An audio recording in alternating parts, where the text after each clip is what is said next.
information. We live in a material world. We experience the world mostly through physical interactions. In the real world, we have to work with tangible things properly or we will not survive.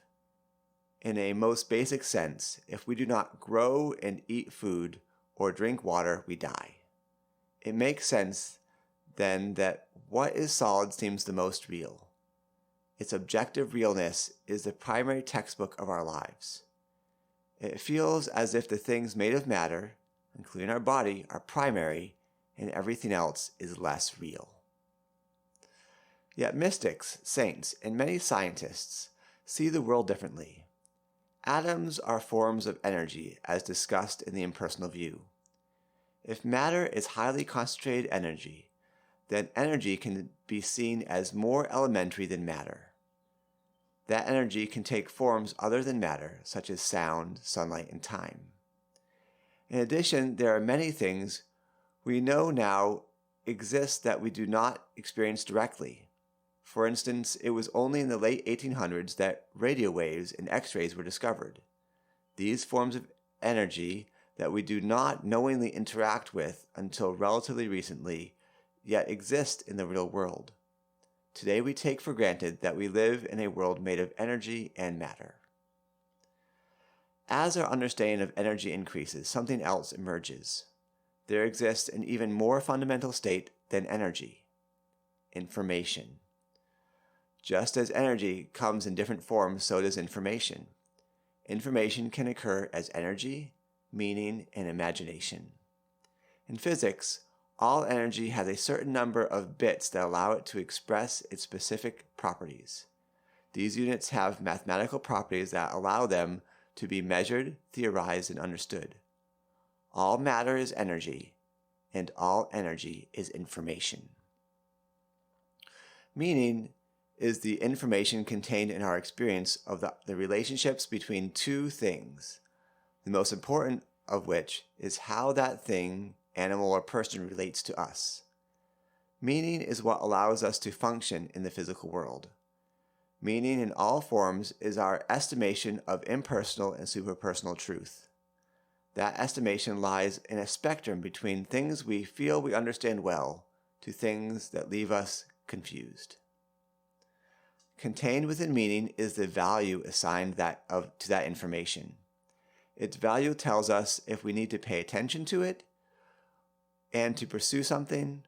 For instance, there is a difference between interaction with a stranger we pass on the street and someone we have great love for. Meaning is often hard or impossible to measure. Beyond meaning, we can also use our imagination. By imagination, we are referring to the broadest scope of what the mind can do. Meaning is the relationship between things and imagination. That is the mind answering what if in the broadest scope possible. Imagination can be conceived of as the ability to become conscious of possibilities, some of which may be real and some of which are clearly not. In the imagination is deep creativity that can be expressed in innumerable ways. All three types of information are interdependent. They also exist in a more fundamental way than simply outputs of energy in a mind or technology.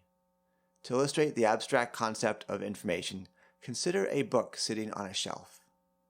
Where is the information contained in the book? The physical property of a book is paper and ink. But this physical thing contains symbolic representations of knowledge.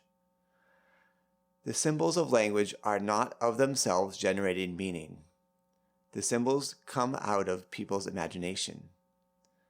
The property of the meaning of the unread, unopened book is information that is not energy or matter.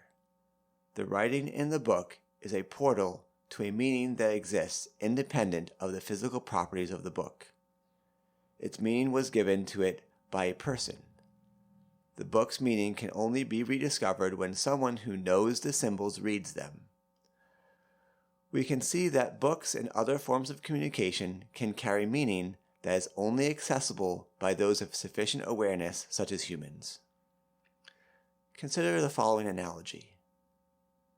meaning is to the book as consciousness is to our body.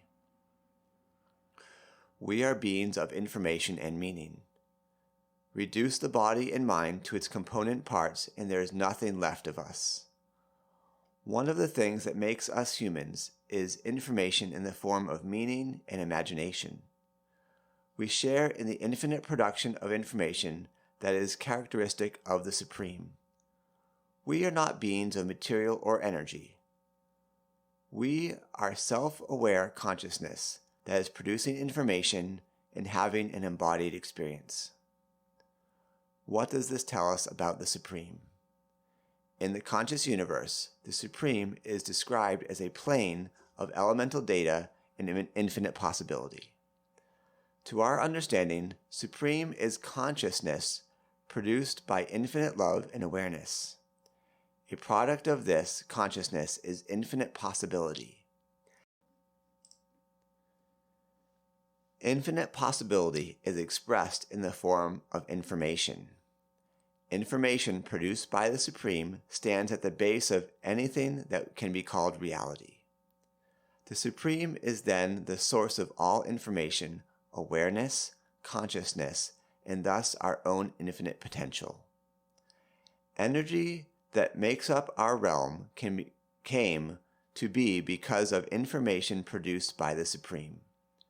In a physical way, all the realm is a manifestation of the Word, or information of the Supreme.